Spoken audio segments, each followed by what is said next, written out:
All right. We're going to go ahead and get started. It's great seeing all the, I see a lot of smiling faces out there, a lot of good conversation going on. It's a healthy-sized room, and we have all the tables are pretty filled up. We do have a few seats here and there, so as we have new parents coming on in, they can feel free to join other parents. But I want to officially welcome all of you to UC Irvine this morning. I'm Dr. Rameen Talesh. I'm the Assistant Vice Chancellor for Student Life and Leadership and the Dean of Students here on campus. Many of you I've maybe seen perhaps during one of our orientations. You know, I'm the guy that always talks about the helicopters, right? You know, the helicopter guy, that's me, that's right. That's the one connection I make. You know, I talk about all these other things, but the one thing parents remember is the helicopter story. So welcome back. We're glad that you are back here on campus visiting. And hopefully you're having a great experience through your son or daughters. And so that's what we're hoping for here at UC Irvine. As a college freshman father myself, I can tell you it's been interesting so far for me with my son somewhere else. And it's been a challenge in terms of responsiveness to texts and things that we talk about all the time with parents here. And I'm having those challenges, and my wife probably even more so than me. So, but hopefully you just hang in there. That's what I tell people, so I guess I got to go through it myself as well. Just hang in there, and hopefully, again, if you have questions and things that we can help answer today in the afternoon, we will try to do that to the best of our ability. So again, I want to acknowledge this is an event by Student Life and Leadership. This is the office that reports to me. And I'm always very thankful for the staff that work this event. I noticed that none of them are in the room right now. They're all outside over there. So, but I do want to acknowledge the work that they put into putting this event on today. And we're really glad to see such a great showing on a Sunday morning. Really, with that, I'm not going to make too many announcements. The biggest announcement I have to make is to introduce our first speaker, our featured speaker, our keynote speaker, something like that. He's my boss. He's the Dr. Thomas Parham. Dr. Parham has his master's in counseling psychology from Washington University in St. Louis.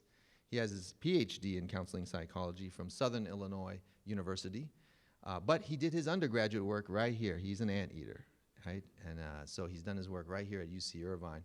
He's always a great speaker and always very inspirational, and so we're really happy to have him with you. He's been flying around, traveling around, recruiting around everywhere. That's what he does. But he's here this morning, and we're really happy to have him here. So if you wouldn't mind giving him a round of applause this morning.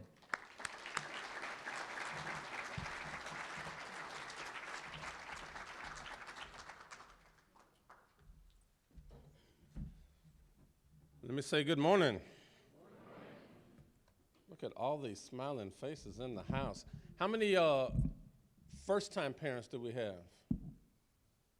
Oh, wow, big crowd. And where are my returning folk at? I know I've seen a couple of you who come up and said hello. Nice to see you again. Y'all came back for more, right? All right. That's always a good thing. First of all, I want to say thank you to Dr. Talesh, and thank you to the staff. The Student Life and Leadership team that we have here is pretty phenomenal. And I feel real blessed. One of the things that you know as a manager is that despite all the accolades and stuff that you have earned in your career, that managers are really only as good as the work produced by the people who work with and for them.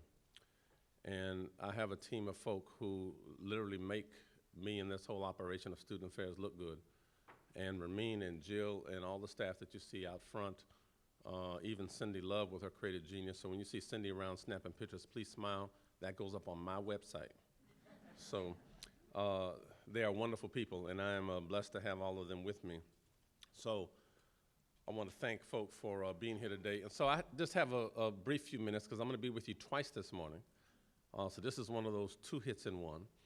I have a chance to make some remarks this morning, and then we'll have a chance to actually be on a panel where I'll be joined by a couple of my Vice Chancellor colleagues, our Provost, Interim Provost Bryant, and our Planning and Budget Vice Chancellor Meredith Michaels, my buddy. So we will look forward to talking with folk then. So what I want to talk to you about today is the notion of being at UC Irvine and what that represents. And I want to make sure, as you look at this particular picture, I want to try to give you this kind of 10,000 foot level view. Now, just in case you wanted to know what the campus looked like that your sons and daughters are hanging out in, this is what they see. And actually, Rameen mentioned I've been out on the road. Vice chancellors oftentimes don't get out on the road, but one of my management philosophies is you cannot expect your people to do things that you are not willing to do yourself. So as much as I push them and am ambitious about trying to increase the numbers and increase the quality and increase the whatever, I've told them to use my face, use my body, deploy me as you see fit. And so they have said, oh, you want to be deployed? Okay. So they have been sending me some of everywhere. So this is actually the picture that we provide, both of the campus here in the middle and the surrounding area. And of course, we entice people with the beach that is right down the road. Now, your young sons and daughters don't have a lot of time to be hanging out down at the beach because Irvine is kind of an illusion. Have y'all found that out yet? Where my second year folk at? Who's returned? The second year folks know this already. So the first year parents will learn this. When we went here as students, we used to call Irvine a cross between Disneyland and SeaWorld because it has an aesthetic ambiance that is just like, ooh, this is kind of nice. But it's illusionary in the sense that it makes you think that all people do here is kind of hang out and leisurely and float around or whatever. They take care of some serious academic business here. And by now, as we are into, getting close to fourth and fifth week, your young sons and daughters have found that out already, yes? So who's already gotten calls home, yes? Okay. So we try to at least show people that we have this picture, but we want to make sure that we don't let the picture scare you into believing that somehow, they aren't taking care of some serious academic business. So let me talk to you about what's been going on and the kind of things that have been, happening here. So first, let me talk to you a little bit about my story. As Rameen mentioned, I'm the Vice Chancellor for Student Affairs. I graduated high school at age 17. How many of you graduated 17-year-olds? Okay. So I enrolled in college as a 17-year-old. My birthday's in October, so I just had a birthday a little while ago. And it was just a great experience. I was a transfer student who changed my major. So I decided growing up in Los Angeles that I wanted to be somewhere connected to the criminal justice system. And I thought about either being an attorney or being a police officer. Because I looked at some of the social ills that existed in the world and I said, there are two ways you can kind of approach life. You can either complain about what's wrong with it and stay outside of the system, or get inside the system and say, let me try to use my energy and talents to fix it. So I chose the latter. But as I got in college in the first couple of years, the biggest actually criminology department in the West Coast back in those days like it was like 80 years ago, right? Back in the 70s. Was right up the road at Cal State Long Beach. And the person who wrote the Intro to Criminal Justice textbook, the guru of that, was a guy named A.C. Gurman, a PhD out of Michigan State, who was the chair of the department.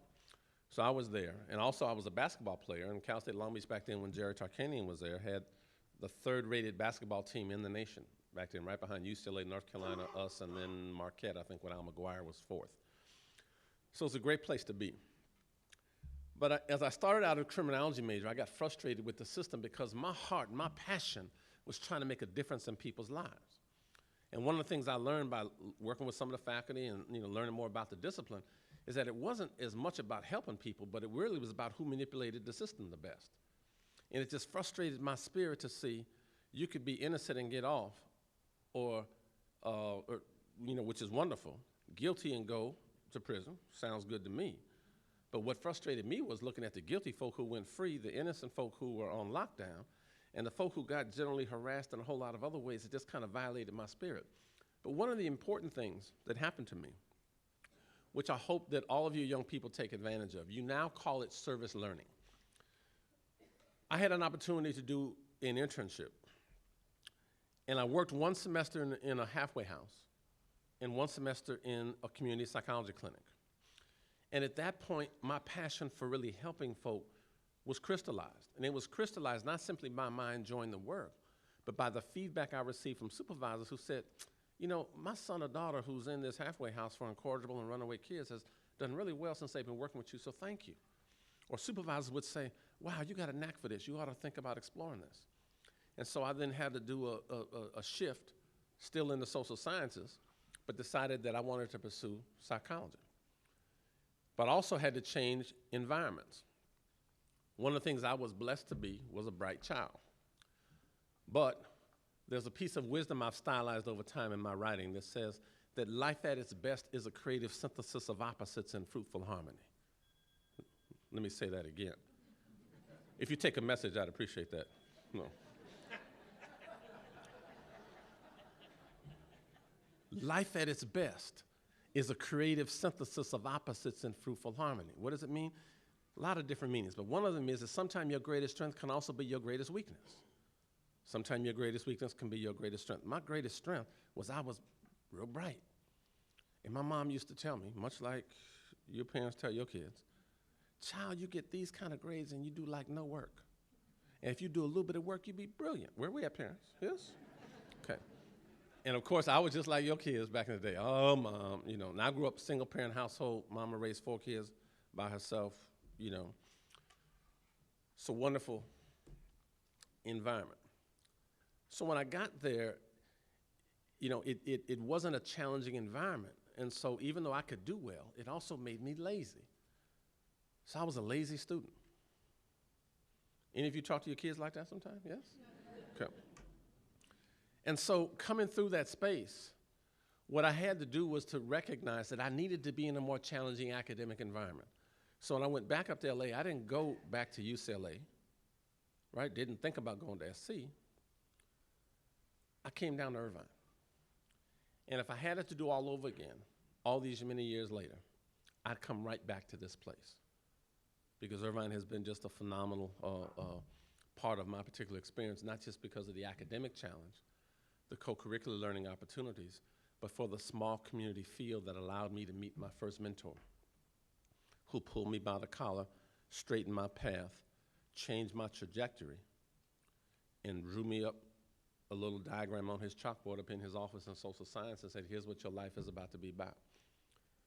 And true to form, he was there.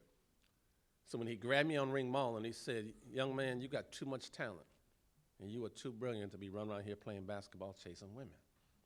True story. And he said, come follow me. Now, the only person that I'd heard say, come follow me, was in the Bible, walking on water. And Joe ain't quite walked on water yet, but he's pretty close. But he was like all the other faculty and staff and administrators here at the campus, who you know generally cared about students, who were sincere in their praise, who were honest in their critique, and who helped us to grow in ways that were not just important to them, but were important to us. And he could see things in students, potential and talent, that sometimes students couldn't even see in themselves. And it's that legacy that we continue to carry on today. So, what you see in front of you are your kids 35, 36 years from now. No, your kids are not transforming into an African-American psychologist who writes and teaches and whatever, right? But what they will be are proud, enthusiastic, anteater alums, right? That's what they will be. And I bleed blue and gold to the bone. I am a proud alum. If I had to do it again, as I told you, I would absolutely come right back here.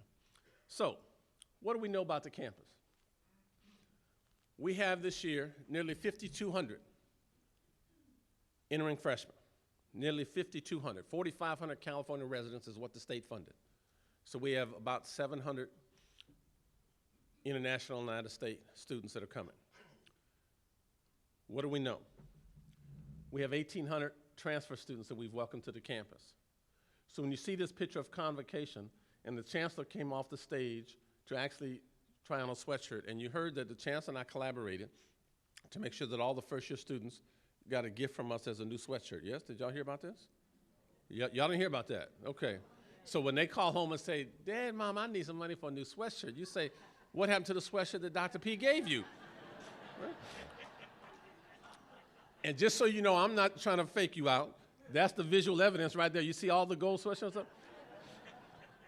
So the Chancellor's actually sporting the one that we have, right? And we ordered and gave it to him as a gift on behalf of the Alumni Association, right, who sponsored that, to say, welcome to the family. And we hope that as they then endear themselves to the campus, that they'll be able to extend the same kind of courtesy to new students coming along. This entering class now and the rest of the campus, we have students from all 50 states and the District of Columbia. We have students on campus from 83 foreign countries.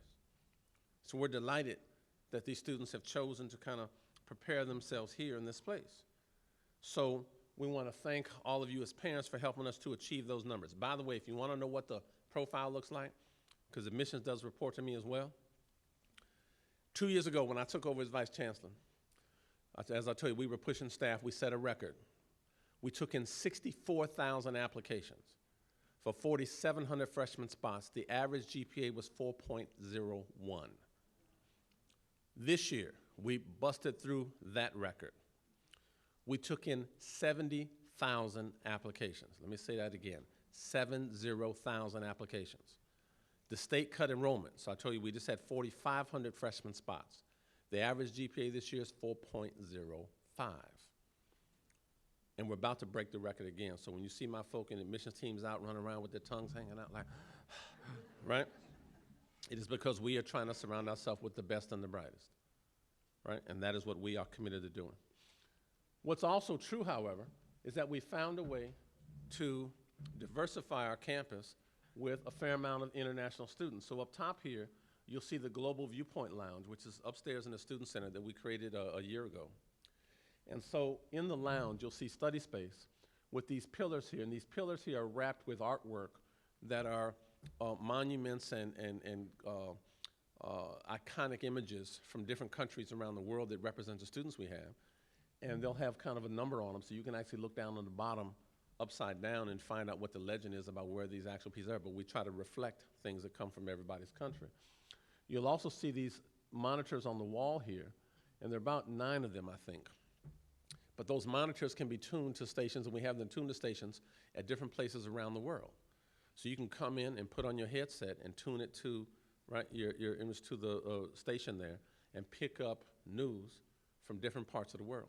And there's also one of the monitors in there has a time clock that'll show you what time zone you're in from whatever parts of the world that you want to be in. But what we're trying to do is create kind of a global village. What I try to remind our students is that we are training global leaders of tomorrow. And what you can't do is relate to a global world with a local identity. So they are expanding and developing their sense. So these international students who come simply don't increase the diversity.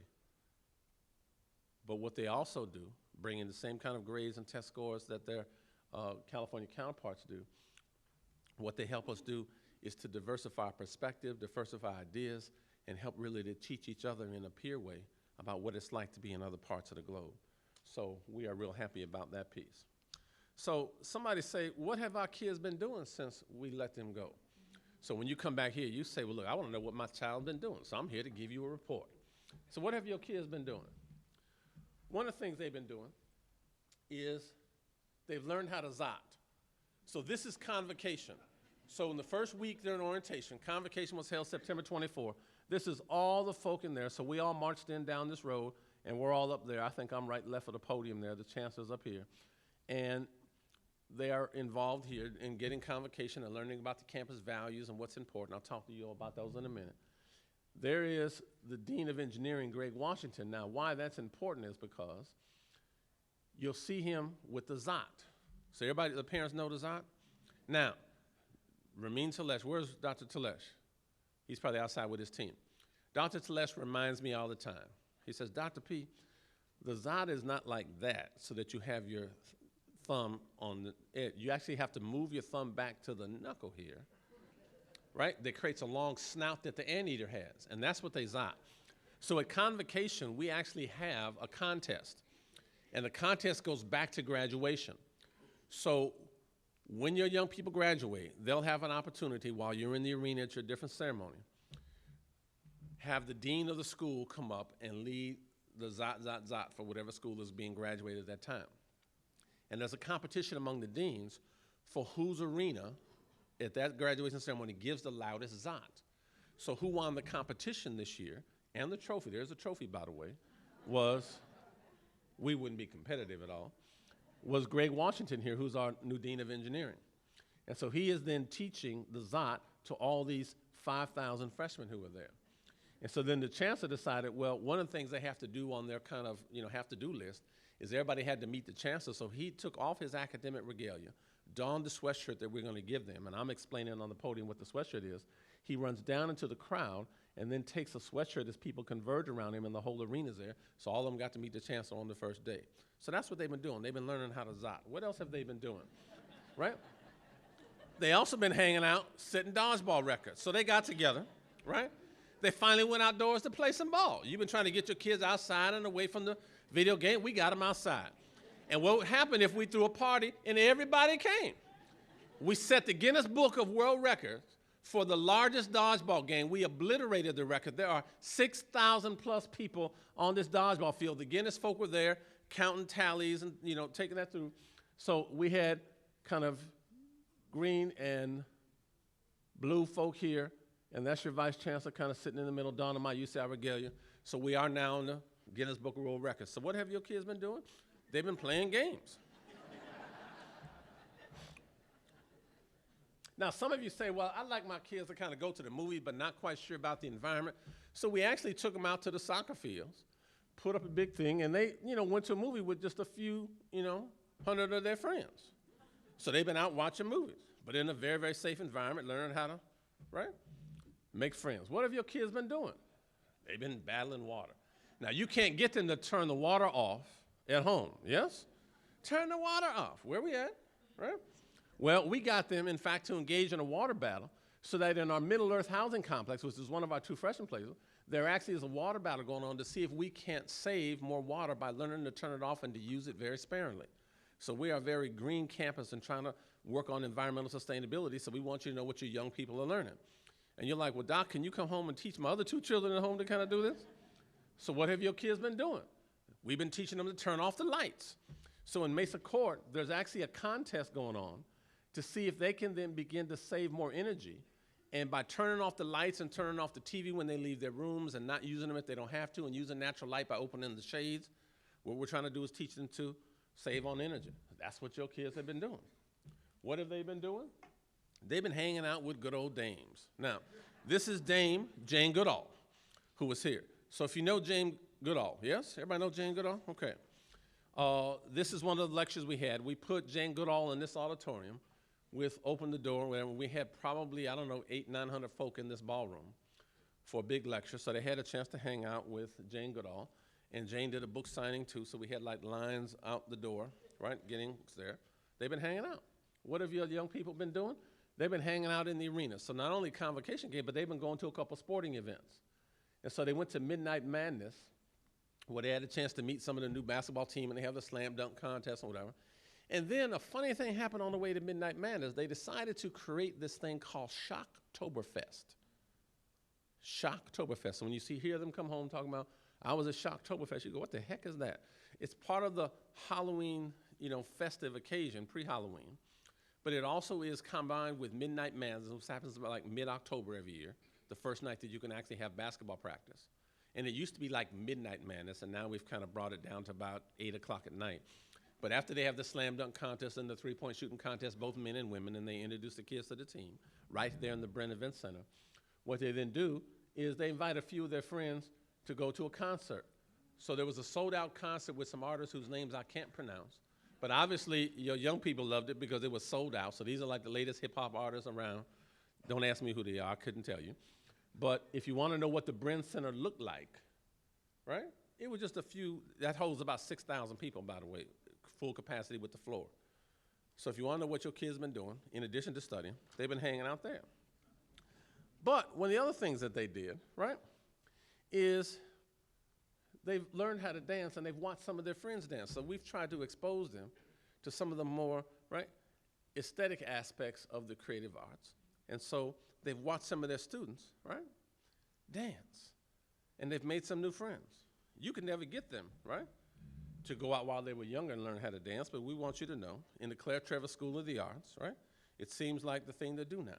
So this is what young people are doing. And then they stopped asking, what's for dinner? Who's in there? Mom, Dad, what's for dinner? Well, now they don't have to ask, because now we have an application here that our Dining Hospitality Services has put together where they can actually go on this app. It's called What's Cooking on Campus, and they can pull up put in if lunch at Pippin or lunch at Mesa Court Commons or whatever it is, and they can look at what's on the menu for that day on the app, breakfast, lunch, and dinner. Right? So there's no more question, what's for dinner, lunch, or breakfast. They can just pull on the app and go for it. What have your students been doing? If they got a job on campus, any of them, any of your students got a job? The likelihood, right, is they work, high probability they're probably working for us in student affairs. Why? Because within student affairs, right, we employ 56% of all the students on campus in some capacity in one of our positions. So if you look at the Career Center, the Vet Center, Disability Center, the LGBT Center, Cross-Cultural Center, Housing, the Zongo, which is the store on campus, child care, UCI dining, health education, ed partnership, student government, the newspaper, the bookstore, the student center, campus recreation, event services. We have several students in my office. We have some in admissions, info technology. This is called now The Hill, right? And working for campus tours. All these things report to us in student affairs, but we employ about 56% of the students who are on campus. What they also did is they started classes. So after orientation and after all the good time and after all the stuff, they got down to business and have been studying and being real diligent, right, in moving through their lectures. In short, they got connected. And we've even tried to give them an orientation. So we have voter registration drives, so we try to encourage folk to vote. Haven't told them how to vote, but simply said it is your constitutional right, it is your obligation. You're now 18 years old, you have the privilege to be able to do that. A lot of people fall for the privilege, go out and exercise your right to vote. The one thing we have encouraged them to do, by the way, which we will also encourage you, is Prop 30, as you hear the kind of yays and the nays on that.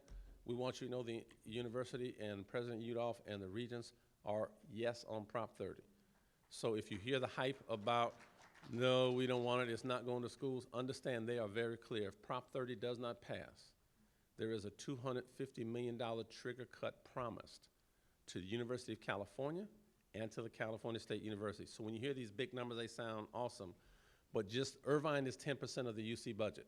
So whenever you hear $250 million, just think $25 million cuts coming to this campus alone this year. That's why Prop 30 is important, okay? So we've been encouraging them to do that. So that's what your kids have been doing. Not bad, huh? Okay. So while they have been engaged, so have we as a campus. What are we engaged in? We're engaged in celebrating. We are celebrating the fact that the Times Higher Education in the United Kingdom did a survey of 400 universities around the world. They took the top 100 who were less than 50 years old. We are celebrating our 47th anniversary this year. So we're 3-year march to, right, our 50th anniversary. We are 47 years old, compete with universities that are 100 and 200 years old, right, in this country. They did a survey, and they said, based on faculty strength, based on the research productivity, based on the strength of your student body, based on what folk do, based on a whole range of factors, but also the one consolidated piece that was really nice among all cohorts is they assessed not just who was the most popular, they assessed whose work is making a difference. What kind of difference can we assess that the students make? What is the faculty making? What are the research that they produce making a difference? And they took all that and consolidated it into a number. And in the world, in the top 100 universities, the University of California, Irvine, came out number 4 in the world. 4 in the world, and number 1 in the United States. We are the number 1 campus under 50 years of age. So that's what we've been doing. What we've been doing is trying to incorporate, right, into the consciousness of your young people, learning, right, what we call the 4 pillars of excellence. So you'll hear us talk about academic excellence and research excellence. There are some very, very bright, talented faculty here teaching in the classes, conducting the high-powered research. It is a monstrous place to be able to do that.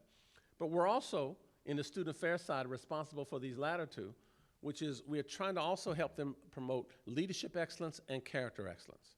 And that's what you'll see in the co-curricular learning. So they are not here simply to get a degree and learn a subject matter in a particular discipline. Again, they are here to be global citizens of the world, and what we are trying to do is expose them as much as possible to leadership opportunities and character building opportunities. So please encourage young people to do that. We are also trying to indoctrinate them to say, here are the UCI values. So every one of them has seen this in materials, they've seen it at convocation, they'll see it pasted on the walls and other banners around the campus, they'll see it on websites. But what we try to do is promote respect for each other, intellectual curiosity, integrity, commitment, empathy, appreciation, and we want to do that in an atmosphere where they also get to have a little bit of fun. That's what we've been teaching them and helping them promote. Right? It is very, very important.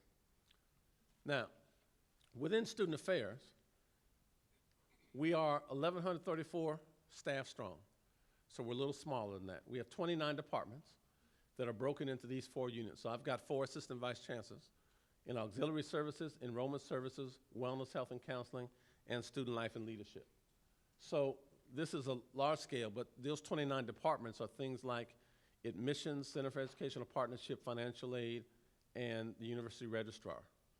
In the wellness, health and counseling, counseling for recreation, the campus assault resource and education, the career center, so we certainly want them to take advantage of these, the psychological counseling center, disability services, health education, and their student health center. So all their health care is provided by us as well. In student life and leadership, you met Dr. Talesh, campus organizations, cross-cultural center, dean of students, international center, LGBT resource center, our new student program, student conduct, and then our veteran service. So we opened up a brand new veteran center last year, which I'm real proud of as well. And in auxiliary services, we have the child care center, hospitality and dining, who provide the food, resource management, our budget, the student center, so this student center is ours, student government, student housing, so all the housing that is on campus reports to us as well, and the Hill, which is our bookstore, which, by the way, will be open later on today as well. So that's a composition of what kind of reports to us, but also some of the things that students are taking advantage of. One of the things we're also doing is, this is the Student Health Center. This structure here in the middle is the traditional center. We've added a wing on this several years ago to increase capacity.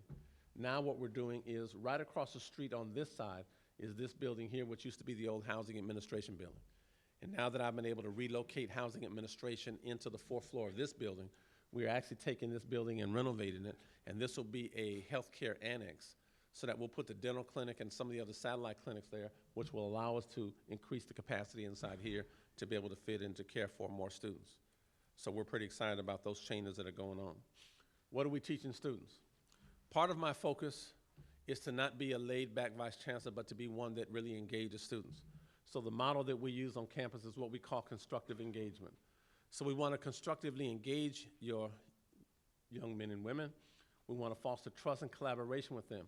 So every time they want to join a club, every time they have an organizational program, we're trying to work with them to help them figure out both what's the goal, what do you want to achieve, how will you know that you had a successful outcome.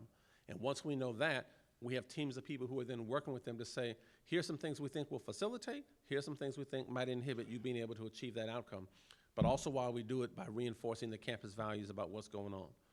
And so we try to keep student affairs goals certainly aligned with the academic mission. Our student affairs division exists to support the academic mission of the institution.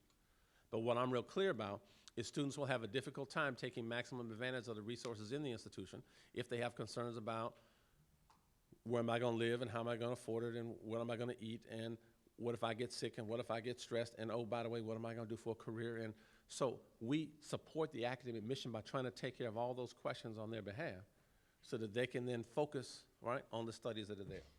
So let me try to move through these and be real quick. On some of the co-curricular learning opportunities, one of the things we've just done, you'll see down here in the corner, WASC. WASC is the accrediting agency that accredits universities in the Western United States. So we've just gone through our WASC review. We're waiting on the official reports, but the exit interview for us was pretty stellar, so we're pretty proud of that. But for one of the first times ever, student affairs played a much more prominent role.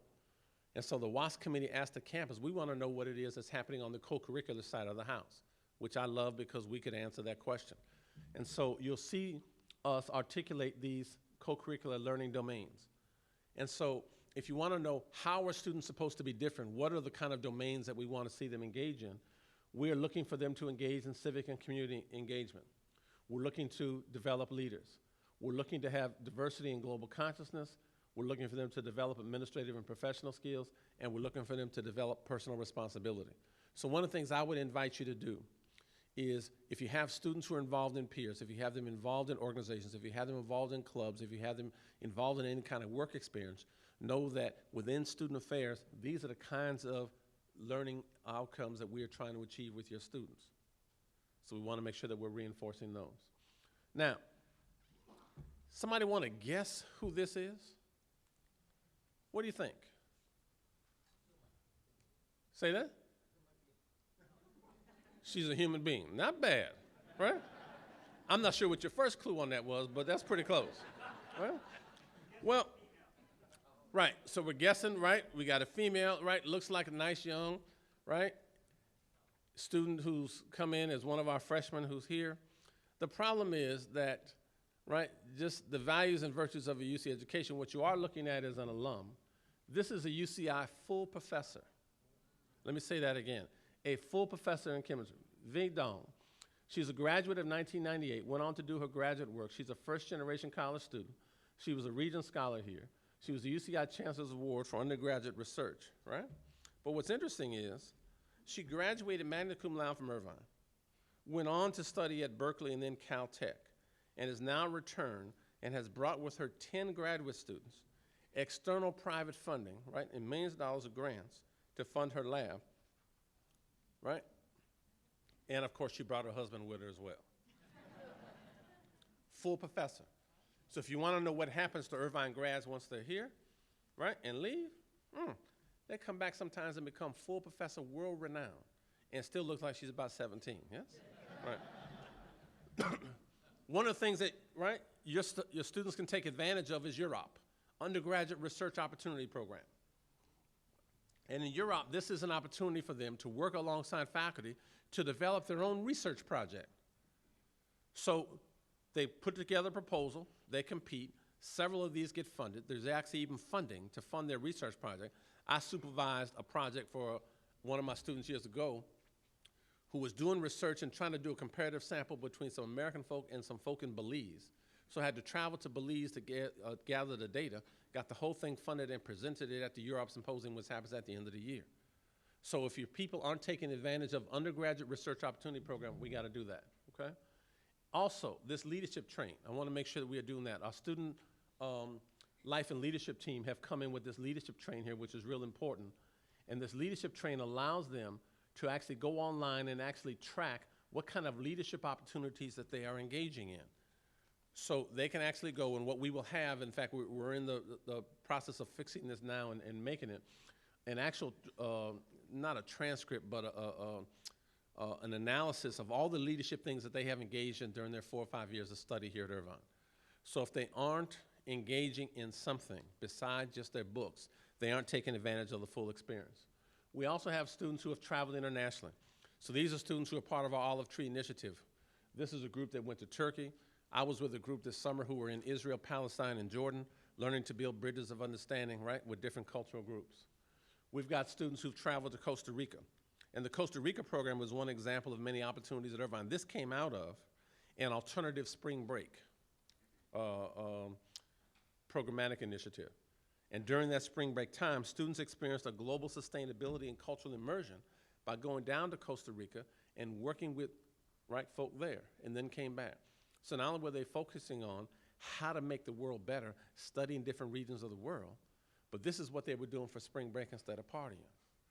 All these opportunities exist on campus, and so we're very, real proud of them.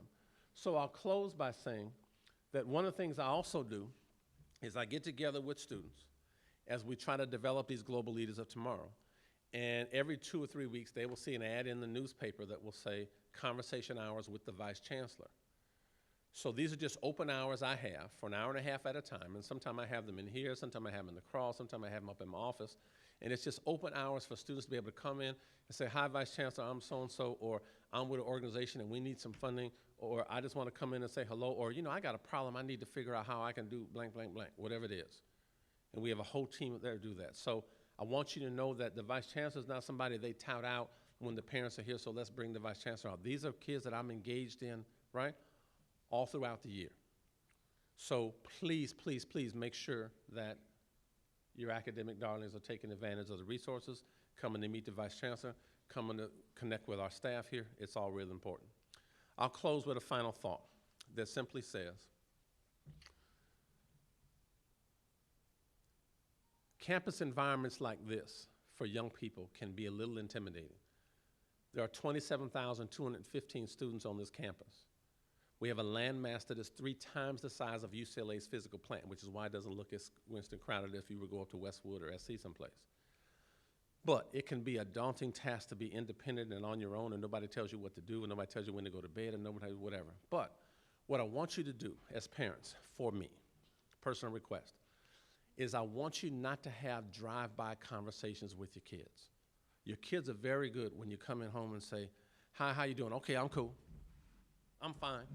And they just, swoop, yes?